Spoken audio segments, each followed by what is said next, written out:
Hello YouTube, Mariel here. Today I would like to talk about mental candy, and I call mental candy the small little things that I think must provide um, some kind of supply to my wolf. And I call them candy because they're so tiny. Those are examples of incidents that are just so tiny, so insignificant that you will not, you will not think anything of such occurrences in a daily life. But over the years, and I've seen him do certain things. I am now associating certain behavior and certain things that he does as what they refer to as mental masturbation. And I think this is what could possibly be happening. I could be wrong, but I think this is it. Could potentially be it. One thing, for instance, is that since he's actually been back, that I have a few things that I have to to protect and hide, and I cannot be forthcoming like I used to be. And recently I've started going and seeing not quite a therapist, but somebody I can speak with, I can speak to about this.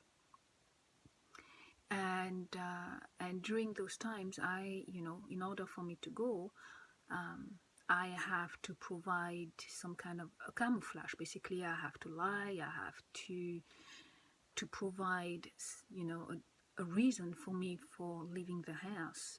And my daughter, even though my wolf is at work, but my daughter is here, and because she's here, I know that she'll report to him what I've been up to throughout the day.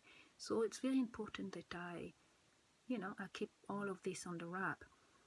The lie that I had to construct, or the lie or the excuse, no, the lie that I had to construct to provide me an alibi for actually leaving is that that I'm helping a charitable organization, and I was told to ask to help somebody.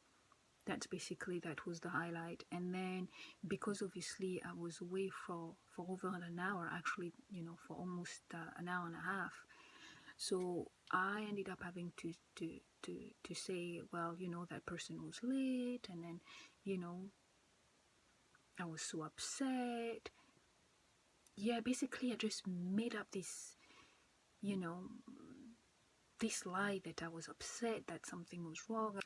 And this person was very unappreciative of the time that I gave them and all of that. And after saying that, my husband, just as usual, didn't say anything, no expression. He just carried on as if I was saying nothing. And then when I finished, all he said was, "Oh, and did they apologize for? Did they excuse themselves for being late?" And I just went on to a rant. I didn't answer. But you see, him asking that question, because that's another thing that he always does. His response, his body language is never quite right, but at the very same time, what's confusing, and that's what used to make my mind believe or associate what he was doing with being okay, because even though his body language was, his body language or his body response, he wasn't listening to me, he wasn't coming to me, he wasn't, it wasn't making me feel better. But he asked, the fact that he asked, but did that person apologize? My brain used to go to that and think that because he asked that question, then he cares. But actually, no. The fact that he asked that question He just wanted to know that that person disrespected me in every single way, not only by showing up late, but also by not providing me with, with an excuse to make me feel better. The information is after. And I know for sure that's exactly that, because afterwards he came and gave me a very languorous, a kiss, like a very loving, you could almost say passionate kiss. I didn't open my mouth, but it was more. I'm sure you understand what I'm saying. And this is something that I am able to see.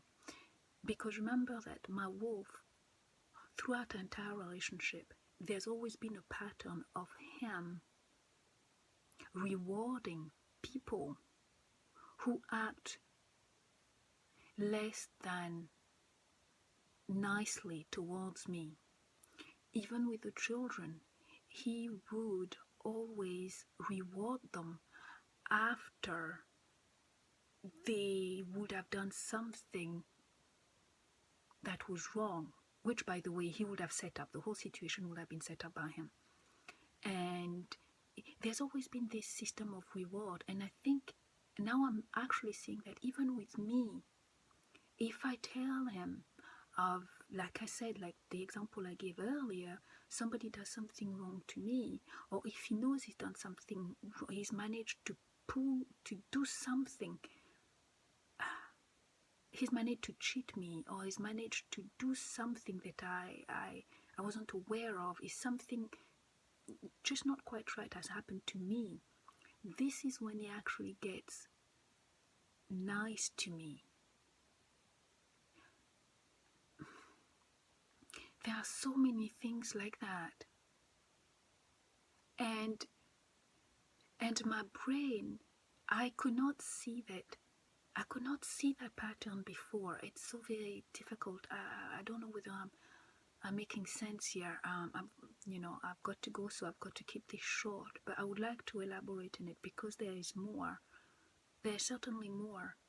But I think this is it. I think this is something very, very different.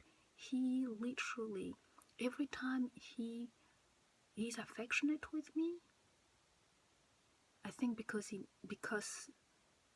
somebody has done something to me, or he has done something to me, and I'm just not aware of it. And all of this time, I've been taking it as him being affectionate. No, I think that's him celebrating. I don't even have the words. I'll have to make another video on this, but yeah. Bye.